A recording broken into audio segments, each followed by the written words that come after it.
क्या नाम है आपका? मेरा नाम आनंद कुमार त्रिपाठी है। मैं ग्राम सभा पुरुषोत्तमपुर का प्रधान हूं और मेरे साथ ये हमारे गांव के सभी गणमान्य लोग आए हैं। हमारे गांव के करीब एक राप्ती नदी पड़ती है, आप जानते होंगे। वहां पे अब की बार माननीय विधायक जी द्वारा एक पुल का निर्माण कराया गया है नदी पे।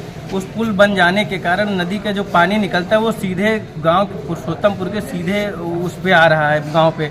तो इसके वजह से जो है गांव का लगभग 70% खेती योग्य ज़मीन, जो 70% खेती योग्य ज़मीन थी वो पूरी तरीके कट चुकी है और जो लगभग 20 से 30% ज़मीन बची वो भी कटने योग्य है और गांव के लगभग 50 से 60 मीटर पे नदी बची हुई है, जिससे गांव के जो है कई घर खतरे में आने के करीब में है और गांव जो है अगर इस तरह नदी काटती रही तो गांव का पूरा अस्तित्व खतरे में है और गांव जी धीरे धीरे घर कटने लगेंगे। हम देखे कुछ टाइम पहले हम गए थे, वहाँ की धान की जो फसल है राप्ती नदी के अंदर समाते जा रही। कितना टाइम से कटान हो रहा है? अरे लगभग तो ये अगले साल से ही कटान होना। हम लोग कई बार प्रयास किए हैं, इस बरसात में भी पेपर में भी प्रकाशित करवाए हैं, कई जगह हम लोग इसका प्रयास भी किए थे। कई बार कई लोगों से कहा, नेताओं लोगों से भी हम लोगों ने प्रयास किया, लेकिन कहीं आज तक कोई भी उस पर कोई कार्यवाही नहीं हुई है। आज उप जिला अधिकारी के पास आए थे इकौना में, क्या आश्वासन दिया गया, क्या बताया गया? माननीय उप जिलाधिकारी द्वारा ये आश्वासन दिया गया है कि अभी हम एक्सीएन महोदय को भेजकर मौके पे मुआयना करवाएंगे और हम भी मौके पर आएंगे, उसको देखेंगे,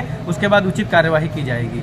और हम लोग ये चाह रहे हैं कि किसी प्रकार उस पर बांध या ठोकर का निर्माण कराया जाए, जिससे हमारे गांव का अस्तित्व बच जाए पूरी तरीके। गांव के जो गरीब लोग हैं उनका घर नदी के किनारे है, कई निषाद के घर हैं, विश्वकर्मा लोग के घर हैं, कुछ बेहना लोग के घर हैं, उनका घर नदी के एकदम करीब में है और वो कट जाएगा अगर इस तरह नदी काटती रही तो। जिस तरह से कटान हो रहा है, क्या लग रहा है कितना टाइम में आप लोग के गांव तक राप्ती नदी पहुंच जाएगी? नदी का कटान जिस तरह हो रहा है, अगर एक भी बाढ़ आ जाएगी, अगर एक भी बाढ़ तेज आ जाएगी तो हमारे गाँव में लगभग नदी 2-4 घर काट लेगी, अगर एक बाढ़ तेज आ जाए बस। अच्छा, पुल के किनारे कुछ बंधा बंधवाने का आश्वासन दिया गया था जब पुल बनना चालू हुआ था? पुल बनना चालू वाला हम लोगों ने विरोध किया, पूरा गांव मेरा विरोध किया। हम लोग इकट्ठा होकर जाम लगाने के मतलब उसमें से हम लोग जाने की कोशिश किए, लेकिन उस पर जो है उन लोगों द्वारा आश्वासन दिया गया कि आप लोग परेशान मत होइए, पुल का निर्माण होते ही हम बांध का निर्माण कराएंगे।